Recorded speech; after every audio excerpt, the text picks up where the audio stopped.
à Lviv, rejoindre notre envoyé spécial Nicolas Repère. Nicolas, l'offensive russe, elle rencontre finalement une résistance ukrainienne. C'est ce que nous raconte à l'instant Pascal Boiteux à Lviv. Les civils sont de plus en plus nombreux à s'engager dans l'armée. Ouais, exactement, Pauline, on l'entendait, Pascal l'a dit, depuis le début de la guerre, jeudi dernier, les autorités ukrainiennes ont proclamé la mobilisation générale. Qu'est-ce que ça veut dire? Ça veut dire que tous les hommes entre 18 et 60 ans sont appelés à se rendre disponibles pour rejoindre l'armée et les groupes de défense. Une mobilisation qui a l'air de fonctionner, Pascal l'a dit, mais avec Caroline Philippe, nous, on en a été témoins de cet élan patriotique dans l'une des principales casernes de Lviv où on se trouve.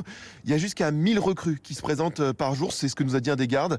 Alors on voit des files d'attente se former devant les bureaux de recrutement et les profils des candidats sont finalement assez divers, des hommes de tous les âges, quelques femmes, il y a des anciens militaires mais aussi des étudiants, certains veulent s'engager dans l'armée, d'autres veulent donc rejoindre ces forces de défense territoriale qui sont ces groupes de citoyens qui épaulent les militaires.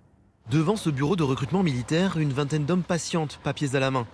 En jean et basket, Rostislav, 22 ans, étudiant en médecine, attend son tour avec deux amis. Je viens déposer tous les documents nécessaires pour ma candidature.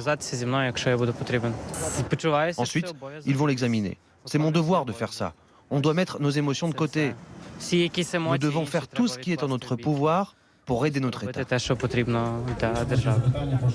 La ferveur des Ukrainiens pour leur pays ne semble pas faiblir. Depuis plusieurs jours, les différents centres militaires de la ville ne désemplissent pas.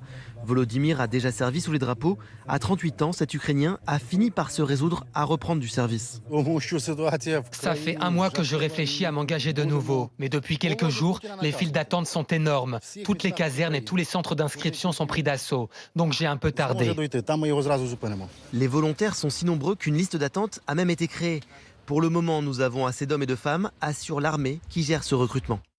Nicolas, on a vu ces images de convois russes aux portes de Kiev. Est-ce que, avec ces nouvelles recrues, les militaires ukrainiens pensent repousser l'ennemi?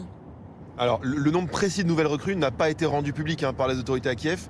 Avant le début de l'offensive, en tout cas, ce que je peux vous dire, c'est que l'armée ukrainienne comptait 200 000 soldats dans ses rangs et il y a près d'1 million de réservistes. Alors, en face, Moscou compte de son côté officiellement 900 000 hommes et selon un décompte américain, il y en aurait environ 150 000 qui seraient engagés dans le conflit avec Kiev, auquel il ne faut pas oublier de rajouter les 30 000 soldats russes qui sont postés en Biélorussie, le pays qui se trouve juste au nord de l'Ukraine et qui sont très actifs dans ce conflit aussi.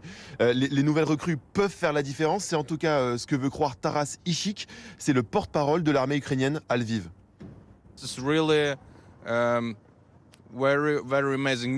Nous sommes face à une dynamique incroyable, mais ce n'est pas une surprise. J'ai confiance en notre population, en notre pays et en notre armée. La taille d'un pays ou de son armée n'a aucune importance. La seule chose qui compte, c'est le moral et l'organisation des troupes. Les Russes ont fait trop de victimes dans notre pays. Trop d'innocents sont morts. Maintenant, nous n'hésiterons pas à faire pareil. Nous allons défendre notre pays. Nous tiendrons jusqu'au bout et nous allons gagner.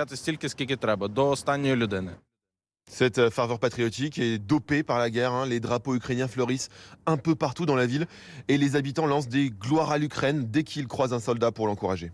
Merci Nicolas. Nicolas en direct de Lviv dans l'ouest de l'Ukraine.